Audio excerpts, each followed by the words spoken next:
നമ്മളിതുവരെ പറഞ്ഞു വന്നത് we have to attempt a redefinition of our relationship with the syllabus, with the students, with the examination. ഇനി ഒരു രണ്ട് കാര്യങ്ങൾ കൂടെ അതിനകത്ത് പറയാനുള്ളൂ. Your redefinition. You have to redefine your relationship with the parents.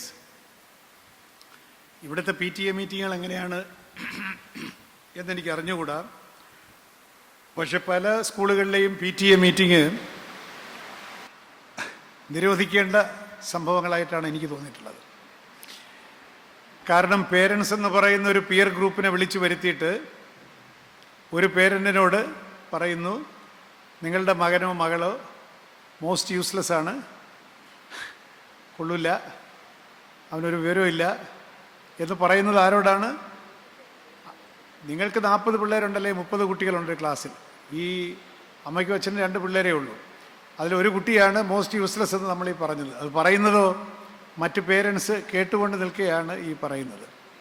അപ്പോൾ മണ്ണാർത്തറ അച്ഛൻ ചെയ്യേണ്ടത് ഈ സ്കൂളിന് വേണ്ടിയിട്ടല്ലെങ്കിലും ഡിപ്പാർട്ട്മെൻറ്റും ചെയ്യണം a manual for parent teacher meeting. Parent teachers മീറ്റിങ്ങിലെ ഡൂസ് ആൻഡ് ഡോൺസ് ഉണ്ടാവണം. There are certain things which should not be shared with the parent publicly. അത് അവരെ സംബന്ധിച്ചിടത്തോളം അവരുടെ കുട്ടി മോശക്കാരനായിരിക്കാം. He may not be the brightest of the bright. മറ്റുള്ളവരുടെ മുമ്പിൽ വെച്ച് അങ്ങനെ പറയപ്പെടാൻ ഒരു പേരൻറ്റും ആഗ്രഹിക്കുന്നില്ല കേൾക്കാൻ. അതേസമയത്ത് കറക്ഷനാണ് നമ്മുടെ ആഗ്രഹമെങ്കിൽ the teacher should do the homework before presenting that subject or sharing that subject with the parent. ഇപ്പോൾ നടന്നുകൊണ്ടിരിക്കുന്ന പല പേരൻറ്റ് ടീച്ചർ അസോസിയേഷൻ മീറ്റിങ്ങുകളും ഒരു ക്രൂവൽറ്റി ടു ചിൽഡ്രൻ ആയിട്ടാണ് എനിക്ക് തോന്നിയിട്ടുള്ളത്. മാത്രവുമല്ല, അവൻ്റെ വീട്ടിൽ തിരിച്ചു ചെന്ന് കഴിയുമ്പോൾ ഈ പേരൻറ്റിന് അത്ര വിവരമൊന്നും വേണമെന്നില്ലല്ലോ.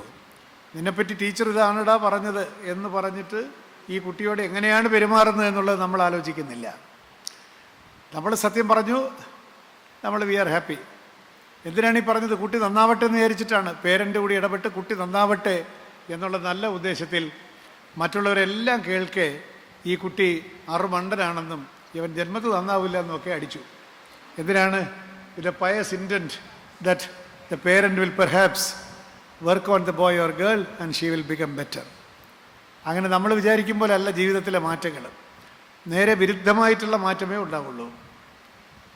ഈ പേരൻറ്റിനെ സംബന്ധിച്ചിടത്തോളം അവരുടെ കുട്ടി മോശമാണ് എന്നറിയാൻ ആർക്കും ഇഷ്ടമല്ല.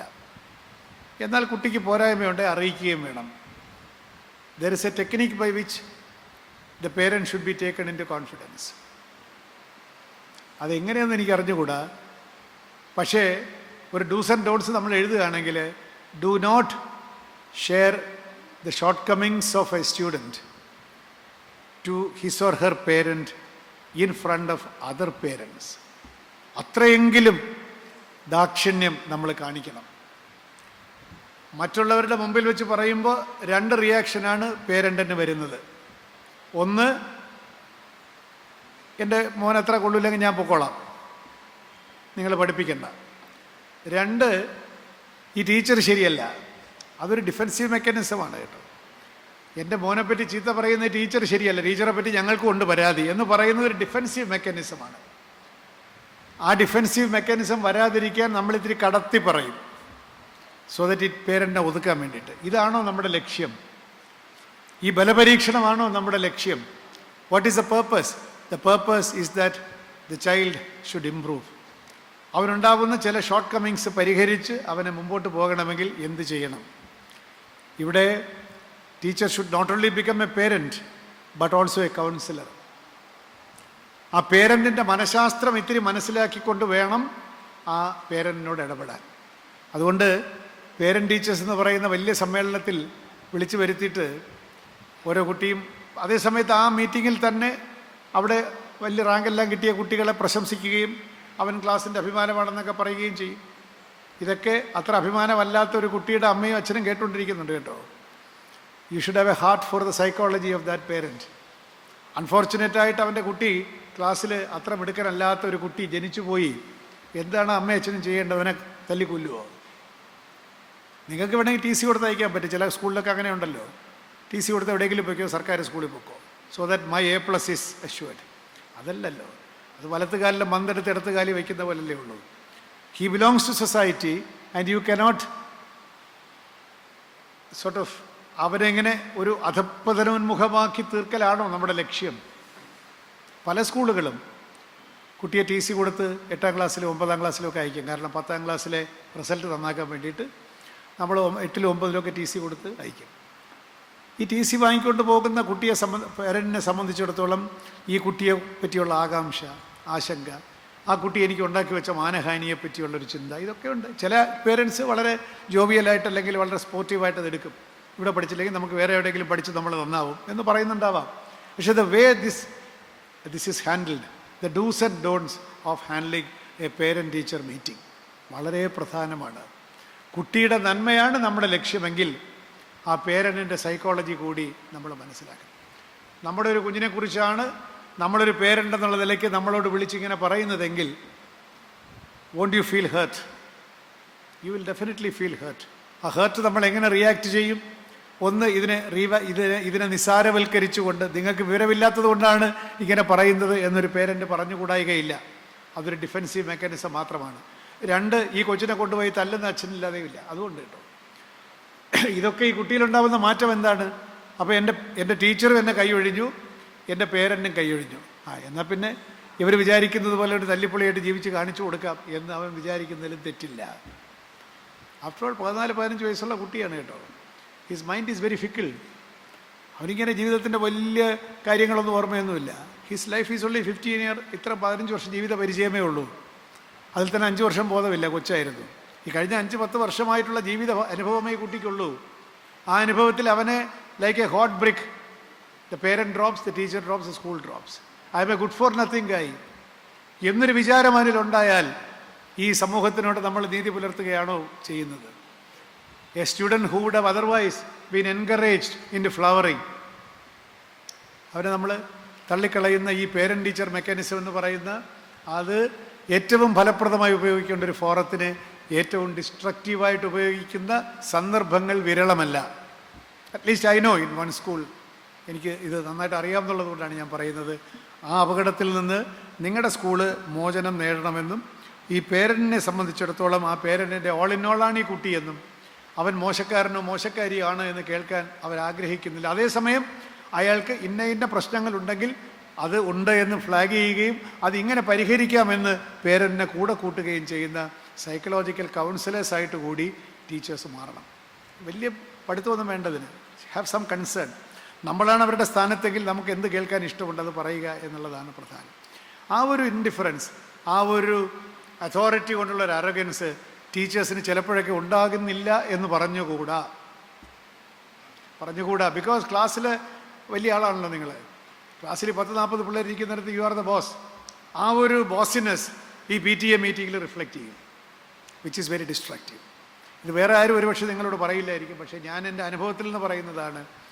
This is something, a grave danger of destroying the child which you should desist. ഇതാണ് എനിക്ക് പേരൻറ് ടീച്ചർ. അവിടെ പേരൻറ്, നിങ്ങൾ ടീച്ചർ മാത്രമല്ല, you should also behave like a parent. ടെക്നോളജിയോടുള്ള ബന്ധത്തെ കൂടെ നമ്മളൊന്ന് പുനർനിർവചിക്കണം. ഞാനീ പറഞ്ഞു, കോവിഡ് കാലത്ത് നമ്മൾ ഇതൊക്കെ ടെക്നോളജിയുടെ സാധ്യതകൾ മനസ്സിലാക്കി. ഇവിടെ ടീച്ചറുടെ റോള് ക്ലാസ് മുറിയിൽ ഇനി എന്താണ്? എല്ലാം പറഞ്ഞു തരുന്ന ടെക്നോളജി മുമ്പിലുള്ളപ്പോൾ അത്ര ആർട്ടിക്കുലേറ്റ് അല്ലാത്ത ഒരു ടീച്ചർ പഠിപ്പിക്കുന്നതിനേക്കാളും ഭംഗിയായി പറഞ്ഞു തരാനുള്ള ഒരുപാട് ആപ്പുകൾ ഇപ്പോൾ ഉണ്ട്. ടീച്ചർക്ക് കൺഫ്യൂഷൻ ഉണ്ടെങ്കിൽ ഈ ആപ്പിന് കൺഫ്യൂഷനില്ല, കൃത്യമായിട്ടെല്ലാം പറഞ്ഞു തരുന്നുണ്ട്. അപ്പോൾ ഒരു കുട്ടി വിചാരിക്കുകയാണ്, പിന്നെ ഞാൻ എന്തിനാണ് ക്ലാസ്സിൽ പോകുന്നത്? ക്ലാസ്സിൽ ഞാൻ ഉഴപ്പി എന്താ കുഴപ്പം? ഇവിടെ എല്ലാം ഉണ്ടല്ലോ. ഇപ്പോൾ role of the teacher is slowly getting redefined. നമ്മൾ അറിയാതെ തന്നെ technology is redefining the role of the teacher. Rather than agents to transfer knowledge to the student. അതുകൊണ്ട് ഇല്ലെന്നല്ല, പക്ഷെ ട്രാൻസ്ഫറിങ് നോളജ് അല്ലെങ്കിൽ അക്വയറിങ് നോളജ് എന്നുള്ള പ്രക്രിയയ്ക്ക് കുട്ടിക്ക് അധ്യാപികയെ മാത്രം ഡിപ്പെൻഡ് ചെയ്യേണ്ട കാര്യമില്ല എന്ന യാഥാർത്ഥ്യം നമ്മൾ മറക്കരുത്. There are other better ways of acquiring knowledge. നിങ്ങൾ ഇൻ്റർനെറ്റ് കയറി നോക്കി എന്തെല്ലാം ഉണ്ട്. എനിക്ക് വേണമെങ്കിൽ ഇഷ്ടം പോലെ കാര്യങ്ങൾ അതിൽ കിട്ടും. ഈ സിലബസ് മുഴുവനുണ്ട്. ഞാൻ ഈ പറഞ്ഞ എല്ലാ ഡയമെൻഷനിലുമുള്ള സിലബസ് ഉണ്ട്. അതിനെ വേണമെങ്കിൽ അനിമേഷനോട് കൂടി എനിക്ക് മനസ്സിലാക്കി തരാനുള്ള പ്രോഗ്രാംസ് ഉണ്ട്. കാശ് കൊടുത്താൽ ഇനിയും നല്ല പ്രോഗ്രാംസ് കിട്ടും. അപ്പോൾ ഏത് വിഷയം എനിക്ക് പഠിക്കാൻ ടീച്ചർ ഒരു അനിവാര്യ ഘടകമൊന്നും അല്ല ഇപ്പോൾ. പക്ഷേ ടീച്ചർ അനിവാര്യമാവണം, എങ്കിലേ ക്ലാസ് മുറിയിലെ വിദ്യാഭ്യാസം പൂർണ്ണമാവും. അപ്പോൾ ടെക്നോളജിയോടുള്ള നമ്മുടെ ബന്ധത്തിൽ ഞാൻ ടെക്നോളജി ഉപയോഗിക്കാത്ത ആളാണ് എന്ന് പറയുന്നതല്ല ശരി. നീ ടെക്നോളജി ഉപയോഗിച്ചോളൂ, നീ ടെക്നോളജിയിൽ എത്ര വേണമെങ്കിലും നീ പഠിച്ചോളൂ, അത് മനസ്സിലാക്കിക്കോളൂ. പക്ഷേ there is something which a teacher alone can give to the child. പലപ്പോഴും നന്നായിട്ട് പഠിപ്പിക്കുന്ന ടീച്ചർമാർ ആ നോൺ ടീച്ചിങ് അല്ലെങ്കിൽ നോൺ കരിക്കുലർ ഇൻപുട്സിനെ പറ്റി വേണ്ടത്ര ബോധം നമുക്കില്ല. ഈ കാലത്ത് നോളജ് കിട്ടാൻ വേണ്ടി നിങ്ങളെ ഡിപ്പെൻഡ് ചെയ്യേണ്ട ആവശ്യമില്ലാത്ത കാലത്ത് why should a child depend on you? The child should depend on you provided he gets something more. ആ സംതിങ് മോറിനകത്ത് എമോഷണൽ കണ്ടൻറ്റും ഉണ്ട്, ഇൻ്റലക്ച്വൽ കണ്ടൻറ്റും ഉണ്ട്, ബിഹേവിയറൽ കണ്ടൻറ്റും ഉണ്ട്. ഇൻ്റലക്ച്വൽ കണ്ടൻറ്റ് എന്ന് പറഞ്ഞാൽ you have to guide the student. ഈ ഇൻ്റർനെറ്റ് കാണുന്ന എല്ലാം നമുക്ക് ആവശ്യമില്ല. This is the way to negotiate, navigate എന്നുള്ളത് പറയണമെങ്കിൽ teacher also should be technologically savvy. എന്ന് മാത്രമല്ല, ഈ കുട്ടി കയറി നോക്കുന്ന സൈറ്റുകളിലെല്ലാം കയറി നോക്കി എങ്ങനെ നാവിഗേറ്റ് ചെയ്താൽ നമുക്ക് ഏറ്റവും ഭംഗിയായി ഈ വിഷയം പഠിക്കാൻ പറ്റുമെന്ന് ആ കുട്ടിക്ക് അറിയാമെന്നുള്ളതിനേക്കാൾ പുതിയ സൈറ്റുകൾ പറഞ്ഞു കൊടുത്തും പുതിയ പ്രോഗ്രാമുകൾ പറഞ്ഞു കൊടുത്തും ഒരു ടെക്നോളജിക്കൽ എക്സ്പ്ലോറേഷന് കുട്ടിയെ കൂടെ കൂട്ടുന്ന ഒരു ഗൈഡായിട്ട് ടീച്ചർ മാറുമെങ്കിൽ the teacher should be then technologically savvy. Technologically savvy മാത്രമല്ല, നമ്മൾ ഹോംവർക്ക് ചെയ്യണം. ഈ കുട്ടി പോകാത്ത സൈറ്റുകളിൽ പോയി കറക്റ്റായിട്ടുള്ള സൈറ്റുകൾ എടുത്ത് നമുക്കൊരു പ്രോഗ്രാം ഡെവലപ്പ് ചെയ്ത് ടീച്ചർക്ക് നമ്മളെക്കാൾ ഈ വേലയൊക്കെ അറിയാമല്ലോ എന്ന് കുട്ടിക്ക് തോന്നും. എന്ന് മാത്രമല്ല, അവൻ തനിച്ച് അവിടെയെല്ലാം പോയിരുന്നെങ്കിൽ കിട്ടുമായിരുന്നതിനേക്കാൾ ക്രിസ്പായിട്ടും കൃത്യമായിട്ടും കാര്യങ്ങൾ കുട്ടിക്ക് ഇൻ്റർനെറ്റിൽ നിന്ന് തന്നെ കിട്ടാൻ ഉള്ള ഗൈഡൻസ് അധ്യാപകരിൽ നിന്ന് വരുമെങ്കിൽ that teacher is a modern teacher who will be respected. അപ്പോൾ ഇൻ്റലക്ച്വലായിട്ടുള്ള കാര്യങ്ങളിൽ ടീച്ചർക്ക് ഒരു പ്ലസ്, ഒരു എഡ്ജ് വേണം. ആ എഡ്ജ് നമ്മൾ പണ്ട് പഠിച്ച കാര്യങ്ങളുമായിട്ട് ക്ലാസ്സിൽ നിന്നാൽ ആ എഡ്ജ് ഒരിക്കലും നിങ്ങൾക്ക് ഉണ്ടാവില്ലെന്ന് മാത്രമല്ല, you will become slowly irrelevant. ഒരു സ്കൂളിൻ്റെ അച്ചടക്കം കൊണ്ട് കുട്ടി മിണ്ടാതിരിക്കുമായിരിക്കും, പക്ഷേ he is not listening to you for that knowledge because he knows I will get much better inputs from my computer എന്ന് വിചാരിക്കുന്ന ഒരവസ്ഥയിൽ നിന്ന് വ്യത്യസ്തമായി നിനക്ക് കമ്പ്യൂട്ടറിൽ നിന്ന് കിട്ടുന്നതിനേക്കാൾ മെച്ചമായിട്ടുള്ള കാര്യങ്ങൾ ഞാൻ നിനക്ക് ഗൈഡ് ചെയ്തു തരാം എന്ന് പറയുന്ന ടീച്ചറെയാണ് കുട്ടിക്ക് ആവശ്യം. ഞാൻ രണ്ടാമത്തെ കാര്യം പറഞ്ഞതാണ് emotional. No technology can give you emotional support. ടെക്നോളജിക്ക് സ്നേഹിക്കാൻ സാധ്യമല്ലല്ലോ. ടെക്നോളജിക്ക് വാത്സല്യമോ അനുകമ്പയോ ഒന്നുമില്ലല്ലോ. Technology is technology. അതൊരു വാല്യൂ ന്യൂട്രലാണ്. അത് ഇൻപുട്ട് കൊടുത്താൽ ഔട്ട്പുട്ട് തരും എന്നുള്ളതല്ലാതെ വളരെ മെക്കാനിക്കലാണ്.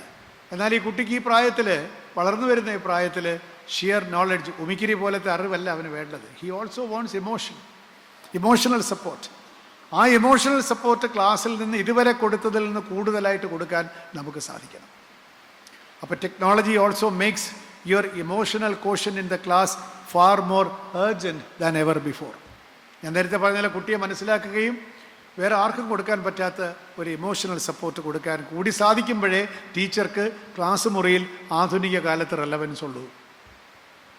അല്ലാതെ അറിവ് മാത്രം പകർന്നു കൊടുക്കുന്ന ടീച്ചറെ കുട്ടിക്ക് വേണ്ട. Because he gets it better, ഇല്ലേ? ആ മെഷീനിൽ നിന്ന് കിട്ടാത്തത് എനിക്ക് ക്ലാസ്സിൽ നിന്ന് കിട്ടുമ്പോൾ, ടീച്ചറിൽ നിന്ന് കിട്ടുമ്പോഴാണ് I become dependent on the teacher. അങ്ങനെയാണ് അവൻ്റെ സോഷ്യലൈസേഷൻ നന്നാവുന്നത്, അങ്ങനെയാണ് അവൻ്റെ വാല്യൂ എഡ്യൂക്കേഷൻ നന്നാവുന്നത്. ബിക്കോസ് അറിവ് മാത്രമുള്ള ഒരു ഉൽപ്പന്നത്തെ അല്ല നമ്മൾ സ്കൂളിൽ നിന്ന് പ്രതീക്ഷിക്കുന്നത്. He is an integrated whole.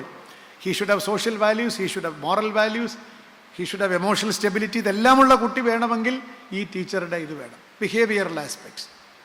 Behavioural ആസ്പെക്ട്സിൻ്റെ കാര്യത്തിൽ ഒരു സോഷ്യലൈസിങ് ആണല്ലോ. Certain behaviours are unaccepted, certain behaviour is acceptable. അതിൻ്റെ ഒരു സ്റ്റാൻഡർഡൈസേഷൻ, ഇതൊക്കെ ക്ലാസ്സിൽ നിന്ന് മാത്രമേ കുട്ടിക്ക് കിട്ടുകയുള്ളൂ, which no technology can replace. ഇനി ചാറ്റ് GPT അല്ല, അതിൻ്റെ അച്ഛൻ വന്നാലും ശരി, നമുക്ക് മാത്രം കൊടുക്കാം, ഒരു ഹ്യൂമൻ ബീയിങ്ങിന് മാത്രം കൊടുക്കാൻ പറ്റുന്ന കാര്യങ്ങളാണ് emotional support and socialisation skills. Socialisation skills ഇല്ലാത്തതിൻ്റെ ബുദ്ധിമുട്ട് നമ്മൾ ഈ IAS-ലൊക്കെ വളരെ പ്രഗത്ഭരായിട്ട് വന്ന ആളുകളുണ്ട് ഞങ്ങളുടെ സർവീസിൽ. അവരുടെ അക്കാഡമിക് റെക്കോർഡ് നോക്കിയാൽ ഇറ്റ് ഈസ് മൈൻഡ് ബോഗ്ലിംഗ്. 100 പക്ഷേ ദേ ആർ അബ്സല്യൂട്ട്ലി എന്താ പറയേണ്ടത്, ഒരു പ്രയോജനവും ഇല്ലാത്ത ഉദ്യോഗസ്ഥന്മാരായി തീർന്ന ഉദാഹരണങ്ങൾ ഉണ്ട്. അവരാർക്കും വേണ്ട. കാരണം ഒരു വകുപ്പിലും ജോലി ചെയ്യില്ല. അവിടെ ചെന്നാൽ മന്ത്രിയുമായിട്ട് ഉടക്കും, അല്ലെങ്കിൽ ഓഫീസേഴ്സുമായിട്ട് ഉടക്കും, അല്ലെങ്കിൽ വാർത്ത ലീക്ക് ഔട്ട് ചെയ്ത് പ്രസ്സിൽ കൊടുക്കും. എല്ലാം കുഴപ്പമാണെന്ന് വരുത്തി തീർത്തിട്ട് പോകും. അത് സമയമില്ല. Government is in A hurry. നമ്മൾ 365 5 വർഷം ഇരിക്കുന്ന ഗവൺമെൻറ്റിന് ഇതിനൊക്കെ സമയമുണ്ടോ? അതേസമയം ഞങ്ങളൊക്കെ പോലുള്ളവർ സർവൈവ് ചെയ്ത് എന്തുകൊണ്ടെന്ന് വെച്ചാൽ വി ഗെറ്റ് തിങ്സ് ഡൺ. ഞങ്ങൾക്ക് സോഷ്യലൈസേഷൻ സ്കിൽസിന് പോഷം ഞങ്ങൾ വി സർവൈവ് വിത്ത് എവരിബഡി എൽസ്. ഇതെല്ലാവരോടും വഴക്കുണ്ടാക്കുന്നു. പക്ഷെ അത് മാർക്ക് നോക്കിയാലോ 100 A+ അതല്ല. ഈ സമൂഹത്തിന് വേണ്ടത് അക്കാഡമിക് A+ മാത്രമല്ല, emotionally you should be A+, your behavioural pattern should be A+, your social skills should be A+. ഇനി മറ്റേത് ഇത്തിരി B+ ആയിപ്പോയാലും ദോഷമൊന്നുമില്ല, നമുക്ക് പഠിച്ചെടുക്കാം. കോമൺ സെൻസ് ഉണ്ടല്ലോ. അതുകൊണ്ട് പരീക്ഷയ്ക്ക് A+ ഒക്കെ വേണം കേട്ടോ, വേണ്ടത് ഞാൻ പറയുകയല്ല. പക്ഷേ ഈ ലൈഫ് സ്കിൽസിലേക്ക് വരുമ്പോൾ more than your intelligence, it is your emotional skills, your emotional intelligence, your Poisson, your behavioural Poisson, your value system, ഇതൊക്കെയാണ് നമ്മളെ ഗൈഡ് ചെയ്യുന്നത്. അത്തരത്തിലുള്ള ആളുകളെ കൊണ്ടേ പ്രയോജനമുള്ളൂ. മറ്റത് അവനവന് മാത്രമേ പ്രയോജനമുള്ളൂ, വേറെ ആർക്കും പ്രയോജനമില്ല. ഇനി എനിക്കിതിൽ നേരത്തെ പോകണമെന്നുള്ളതുകൊണ്ട് ഞാൻ കട്ട് ഡൗൺ ചെയ്യുകയാണ്. So that is your relationship with technology, your relationship with the parental this thing. And last point എന്താണെന്ന് വെച്ചാൽ your relationship with your self. അതാണ് മോസ്റ്റ് ഇമ്പോർട്ടൻറ്റ്. പണ്ട് ശ്രീനിവാസൻ്റെ അത് ജഗദീഷ് എൻ്റെ ഒരു സിനിമയിലുണ്ട്, താൻ ആരാണെന്ന് ചോദിച്ചാൽ തനിക്കറിയില്ലെങ്കിൽ താൻ ആരാണെന്ന് ഞാൻ പറഞ്ഞു തരാമെന്ന് പറയുന്നത് പോലെ താൻ ആരാണ് എന്ന ചോദ്യമാണ് ഏറ്റവും പ്രധാനം. Fundamental question of existence. Who are you? Your relationship with your self. ഒരു ടീച്ചറായി പോയി അതുകൊണ്ട് ഞാനിങ്ങനെയൊക്കെ ജീവിക്കുന്നു എന്നുള്ളതാണോ? അതോ your perception about your self, that you are doing A great job, wonderful job, where hundreds of students come to you and their life is being molded by me എന്ന് തോന്നുന്ന ഒരു relationship with yourself. And I am a dynamic person. പണ്ട് ഞാൻ rank ഹോൾഡറായിട്ട് MSc ജയിച്ചു വന്നു, ഇനി എനിക്കൊന്നും പഠിക്കാനില്ല എന്ന് വിചാരിക്കുന്ന മണ്ടച്ചാരാണോ? അതോ I have to keep on learning if I have to keep abreast of knowledge എന്ന് വിചാരിക്കുന്ന ഒരു ജ്ഞാനദാഹം നിങ്ങൾക്കുണ്ടോ? അപ്പോൾ ഈ ബാക്കിയുള്ള റിലേഷൻഷിപ്പിനെയൊക്കെ റീഡിഫൈൻ ചെയ്യുമ്പോൾ naturally you will redefine your role with your self.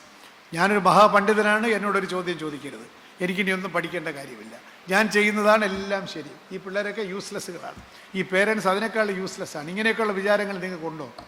ഉണ്ടെങ്കിൽ you have to redefine, you rediscover yourself. You are a positive agent.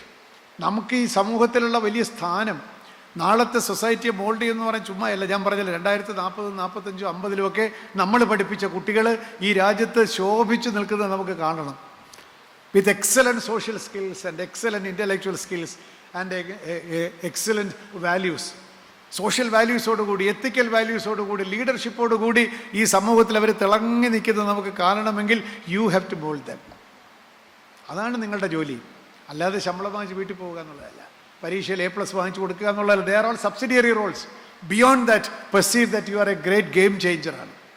ഈ സൊസൈറ്റിയുടെ ഒരു ഗെയിം ചേഞ്ചറാണ് നിങ്ങൾ. You are going to supply wonderful human beings to this society എന്ന് വിചാരിച്ചവരാണ് ഈ സമൂഹത്തിൽ മാറ്റങ്ങൾ ഉണ്ടാക്കിയിട്ടുള്ളത്.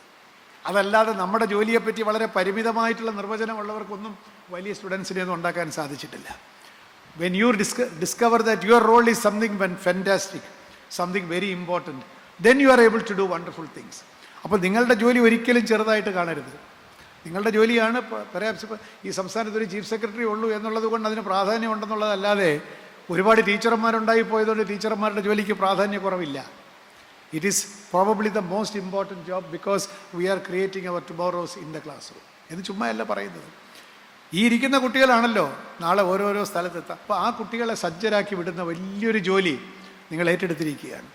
അങ്ങനെ നാളത്തെപ്പറ്റി, നാളത്തെ തലമുറയെപ്പറ്റി, നാളത്തെ കേരളത്തെപ്പറ്റി, നാളത്തെ ഇന്ത്യയെപ്പറ്റിയൊക്കെ ചിന്തിച്ചവരെ കൊണ്ടാണ്, ആ ഒരു ക്രാന്തദർശിത്വം ഉണ്ടായിരുന്ന ആചാര്യന്മാരെ കൊണ്ടാണ് കേരളം എന്ന് അഭിമാനിക്കുന്ന സോഷ്യൽ വാല്യൂസിലേക്കും ഒരു സാമൂഹികമായിട്ടുള്ളൊരു സമത്വബോധത്തിലേക്കും ഒരു ആധുനികമായിട്ടുള്ള കാഴ്ചപ്പാടിലേക്കും എല്ലാം നമ്മൾ കേരളം ഉണർന്നിരിക്കുന്നതിൻ്റെ കാരണം എന്താണ്? ഈ ചാവറയച്ചനും ഈ നാരായണ ഗുരുവും അതുപോലെ ഇവിടെ നമ്മുടെ വാഗ്ബടാനന്ദൻ, അങ്ങനെ ഒരുപാട് പേരുണ്ടല്ലോ. People who created a kind of, അവരൊക്കെ എന്താ ചെയ്തത്? They redefined their roles. അന്നത്തെ കസ്റ്റംസുമായിട്ടുള്ള നമ്മുടെ അന്നത്തെ ആചാരങ്ങളുമായിട്ടുള്ള ബന്ധത്തെ റീഡിഫൈൻ ചെയ്ത് ഇതല്ല ശരി, മതത്തോടുള്ള ബന്ധം റീഡിഫൈൻ ചെയ്ത് കൊടുത്തു, വിദ്യാഭ്യാസമായിട്ടുള്ള റീഡിഫൈൻ ചെയ്ത് കൊടുത്തു. ഇവിടെ താണജാതിക്ക് പഠിക്കാൻ പാടില്ല എന്നുള്ള അഭിപ്രായം തെറ്റ്. നിങ്ങളുടെ മുൻവിധികളെല്ലാം എടുത്ത് ദൂരെ കളഞ്ഞു. Redefine your relationship with your tomorrow. അതാണ് അധ്യാപകൻ ചെയ്യേണ്ടത്. അച്ഛൻ ചെയ്തത് എന്താണ്? ജാവറച്ചൻ ചെയ്തത് തന്നെയല്ലേ? പള്ളിയും പള്ളിക്കൂടവും ഒന്നിച്ചു കൊണ്ടുപോവുക എന്നുള്ളതാണ്. പള്ളി തന്നെ പള്ളിക്കൂടം, അങ്ങനെ പള്ളിയോടൊപ്പം പള്ളിക്കൂടം. വിദ്യാഭ്യാസമില്ലാതെ താണജാതിക്കാർക്ക് സ്കൂളും ഒന്നും പോകാൻ പറ്റാത്ത കാലത്ത് ഈ പള്ളിയോടൊപ്പം പള്ളിക്കൂടം തുടങ്ങി ഒരു വിദ്യാഭ്യാസ വിപ്ലവം ഇവിടെ ഉണ്ടാക്കിയില്ലേ? കേരളം ഇപ്പോൾ സാക്ഷര സുന്ദരമായി എന്നൊക്കെ നമ്മൾ പറയുന്നത് എന്തുകൊണ്ടാണ്? The base is already very high. നമ്മുടെ ബേസ് വളരെ മുമ്പിലാണല്ലോ. സ്വാതന്ത്ര്യം കിട്ടുമ്പോൾ തന്നെ നമ്മൾ മുമ്പിലാണ്. അതിൻ്റെ മേലുണ്ടാക്കിയ സൂപ്പർ സ്ട്രക്ചറാണ് നമ്മുടെ ബാക്കി നേട്ടങ്ങളൊക്കെ തന്നെ. ഇവിടെ താണജാതിക്കാർക്ക് സ്കൂളിൽ പോകാൻ പറ്റാതിരുന്ന കാലത്ത് മിഷനറീസും അതുപോലെയുള്ള അല്ലെ ഗുരുദേവനാണ്, നാരായണ ഗുരുദേവൻ എന്താ പറഞ്ഞത്? വിദ്യയിലൂടെ വിമോചനം, വിദ്യയിലൂടെ വിമോചനം. വിദ്യാഭ്യാസത്തിൻ്റെ പ്രാധാന്യം മുഴുവൻ അന്നത്തെ സമൂഹത്തിന് അന്യമായിരുന്ന രീതിയിൽ അന്നത്തെ സമൂഹത്തിന് ഇന്ന് മനസ്സിലാവുക തന്നെ ഇല്ല. അതാണല്ലോ പട്ടിക്കും പൂച്ചയ്ക്കും നടക്കാവുന്ന വഴിയിലൂടെ താണജാതിക്കാരന് നടക്കാൻ സാധിക്കാത്തതിന് എതിരെയുള്ള വിപ്ലവമാണല്ലോ ഈ വക്യസത്യാഗ്രഹമായത്. ഇന്ന് നമുക്കത് ഊഹിക്കാൻ പോലും സാധിക്കില്ല. എന്താ അവിടെ നടന്നാൽ കുഴപ്പം നമ്മൾ തന്നെ ചോദിക്കില്ലേ? ചോദിക്കാൻ നമ്മളെ സജ്ജരാക്കിയവരാരാണ്? നമുക്ക് മുമ്പേ പോയവരാണ്. അങ്ങനെ നാളത്തെ സമൂഹത്തിൽ ഇത്തരം ചോദ്യങ്ങൾ ചോദിക്കുന്ന കുഞ്ഞുങ്ങളെ ഉണ്ടാക്കേണ്ടത് ആരാണ്? ഇന്ന് മുമ്പേ പോകുന്ന നിങ്ങളെ പോലുള്ള അധ്യാപകരാണ്. So your social values decide or rather decide the destiny of tomorrow. അതാണ് നിങ്ങളുടെ സ്ഥാനത്തിൻ്റെ മഹത്വം നിങ്ങൾ അറിയുന്നില്ല. നിങ്ങൾ വിചാരിക്കണേ കേരളത്തിൽ എത്രയോ ടീച്ചർമാരുണ്ട്, ഞാൻ അവരിൽ ഒരാൾ, 1000-ൽ ഒരാളല്ലേ ഞാൻ. 1000-ൽ ഒരാളാണെങ്കിൽ കുട്ടിക്ക് ഒരാളേ ഉള്ളൂ, ടീച്ചറേ ഉള്ളൂ. You are moulding A generation. ആ ഒരു വലിയ പ്രാധാന്യത്തോടു കൂടി, ഉത്തരവാദിത്വത്തോടു കൂടി, എമോഷണൽ റെസ്പോൺസിബിലിറ്റിയോടു കൂടി നിങ്ങൾക്ക് ഈ രംഗത്ത് നിൽക്കാൻ പറ്റുമെങ്കിൽ you will be doing justice to the destiny of the society. ഇല്ലെങ്കിലോ നമ്മളൊരു ജോലി ചെയ്ത് പോകുന്നു എന്നുള്ളതേ ഉള്ളൂ. അപ്പോൾ ഈ നിങ്ങളുടെ ബന്ധം, കുട്ടികളോടുള്ള ബന്ധത്തെ റീഡിഫൈൻ ചെയ്യുക എന്നുള്ളതാണ് ഏറ്റവും പ്രധാനം. ഞാനൊരു കൊച്ചു സംഗതി പറഞ്ഞ് അവസാനിപ്പിക്കാം. നിങ്ങൾക്ക് വല്ല ചോദ്യം ഉണ്ടെങ്കിൽ പറയാം. ഒന്ന്, continuous improvement, continuous learning, continuous willingness for change, willingness to change. Continuous learning, continuous improvement and your ever willing to change, willingness to change. എവിടെ നമ്മൾ ചേഞ്ച് ചെയ്യുന്നതിന് വിമുഖത വരുന്നുവോ, there you stagnate. നമ്മൾ ഇന്നലെ അക്വയർ ചെയ്ത ഒരു ശീലങ്ങളും ഇന്നത്തേക്ക് പ്രസക്തമല്ല. Things have changed. So be willing to change. നമ്മുടെ കാലത്ത് ഇങ്ങനെയല്ല എന്ന് പറഞ്ഞ് നൊസ്റ്റാൾജിയയിലേക്ക് പോകാതെ ഈ റിയാലിറ്റി കണക്കിലെടുത്തുകൊണ്ട് നമ്മൾ പഠിച്ച ടെക്നോളജി അല്ല, but be willing to change, be willing to improve and be willing to learn. Willingness to learn, willingness to change. ഇതിലാണ് നമ്മളുടെ ഒരു സ്വത്വബോധം കുടികൊള്ളുന്നത് എന്ന് ഞാൻ വിചാരിക്കുന്നു. ഇപ്പോൾ ഭഗവത്ഗീതയെ പറ്റി ഒരു കാര്യം പറഞ്ഞ് ഞാൻ 12:15 അവസാനിപ്പിക്കാം. ഭഗവത്ഗീതയെപ്പറ്റി നിങ്ങൾക്കെല്ലാം അറിയാം. വലിയ കുരുക്ഷേത്ര യുദ്ധമാണ്. പാണ്ഡവരും കൗരവരും ഒക്കെ രണ്ട് സൈഡിൽ. പിന്നെ പടയൊരുങ്ങി. അന്ന് രാവിലെ യുദ്ധം തുടങ്ങണം. പാണ്ഡവരുടെ ഹോപ്പ് മുഴുവൻ എന്താണ്?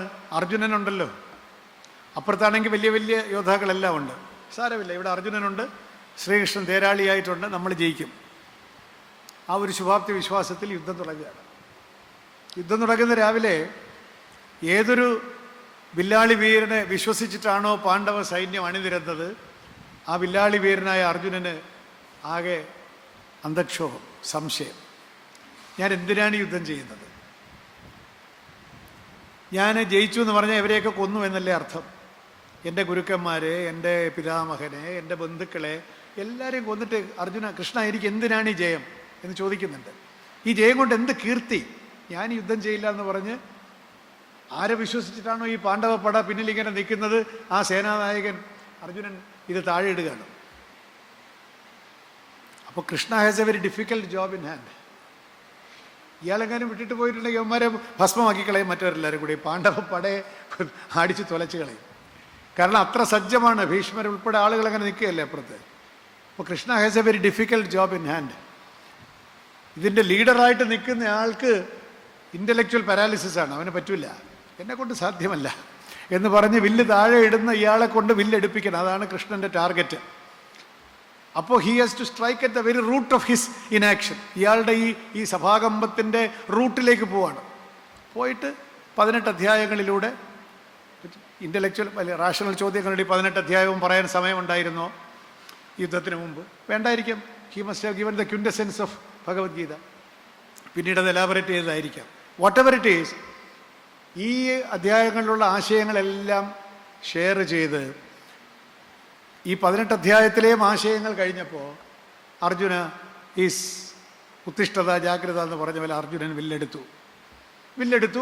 18 ദിവസം നീണ്ട യുദ്ധത്തിൽ നടുനായകനായി നിന്ന് ചെയ്യേണ്ട ഒരു യോദ്ധാവിന് ചെയ്യേണ്ട ജോലികളെല്ലാം ചെയ്തു. ഈ വില്ല് താഴെ ഇടുന്നതിനും വില്ല് തിരിച്ചെടുക്കുന്നതിനും ഇടയിൽ ശ്രീകൃഷ്ണൻ അർജുനനോട് പുതിയ യുദ്ധമുറകളൊന്നും പഠിപ്പിച്ചു കൊടുത്തില്ല.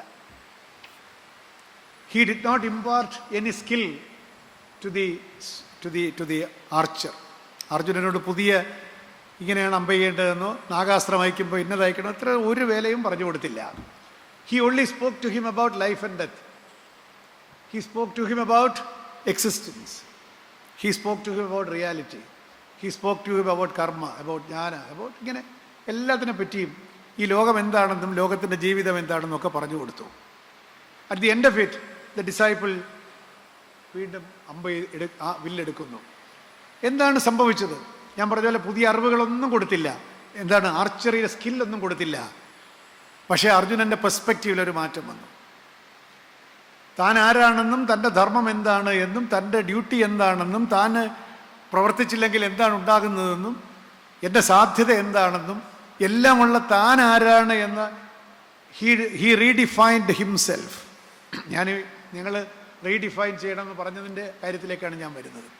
U redefine yourself. Technology മാത്രം അരങ്ങ് വാഴുന്ന ഒരു കാലത്ത് ഒരു കുട്ടിയുടെ ഇമോഷണൽ സപ്പോർട്ട്, ക്രിയേറ്റിവിറ്റി, ലീഡർഷിപ്പ് ഇതെല്ലാം ഉണർത്തിക്കൊണ്ട് ഒരു പുതിയ അധ്യാപകനായി ഈ ഗീതോപദേശം കേട്ട അർജുനനെ പോലെ നിങ്ങൾക്ക് മാറാൻ സാധിക്കും. അവിടെ just A change of perspective. ഇതുവരെ ധരിച്ചു വച്ചിരുന്ന കാര്യങ്ങളിൽ ഒരു ചെറിയ റീഅലൈൻമെൻറ്റ് സാധിച്ചതോടുകൂടി അർജുനൻ്റെ ഇനേർഷ്യ മാറുന്നു. Arjunan becomes a dynamic archer and he goes on to slay all these enemies and win the war. ഈ ഒരു റീഅലൈൻമെൻറ്റ് ഇൻ യുവർ പെർസെപ്ഷൻ നടത്താൻ ഞാനൊരു ശ്രീകൃഷ്ണനാണെന്നും നിങ്ങൾ അർജുനനാണെന്നും ഒന്നും ഞാൻ പറയുന്നില്ല. എങ്ങനെയാണോ ശ്രീകൃഷ്ണൻ അർജുനനെ കൊണ്ടത് സാധിച്ചത്, അതേപോലെ ഞങ്ങളിവിടെ കുറച്ച് പേര് സംസാരിച്ചു പോയി കഴിയുമ്പോൾ in the silence of your heart a metamorphosis should take place by which you position yourself as the lead archer, as the leader to mold these wonderful minds in front of you. അവൻ 24 carrot gold ആണെങ്കിൽ അവനെ 12 carrot ആക്കലല്ല, 24 ക്യാരറ്റും തേച്ച് മിനുക്കി ഈ സമൂഹത്തിന് കൊടുക്കുന്ന മന്ത്രവാദികളായി, ഇന്ദ്രജാലക്കാരായി നിങ്ങൾക്ക് മാറാനുള്ള പൊട്ടൻഷ്യൽ നിങ്ങളിലുണ്ട് എന്ന് തിരിച്ചറിയുന്നിടത്ത് ഈ പരിശീലന പരിപാടി അർത്ഥപൂർണമാകും എന്ന് മാത്രം പറഞ്ഞുകൊണ്ട് ഒരിക്കൽ കൂടി നിങ്ങളുടെ ക്ഷമയ്ക്ക് മുമ്പിൽ നമോഭാഗം അർപ്പിച്ചുകൊണ്ട് വരുത്തുന്നു. നന്ദി, നമസ്കാരം.